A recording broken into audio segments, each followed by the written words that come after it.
On the preview of my invoices, you can see that I still have my phone number around the top of the document. And to delete that, from the Stripe dashboard, tap on the gear icon to go to Stripe settings. Select the business option under the account settings. Then select on the business details. On the public details, hit on the edit button.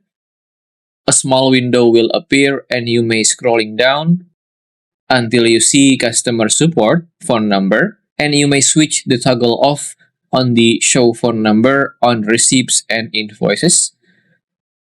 And again, scroll down to the very bottom this time, then click on the save button. And there you go. This is the preview of my invoice, and you can see the phone number is now completely gone.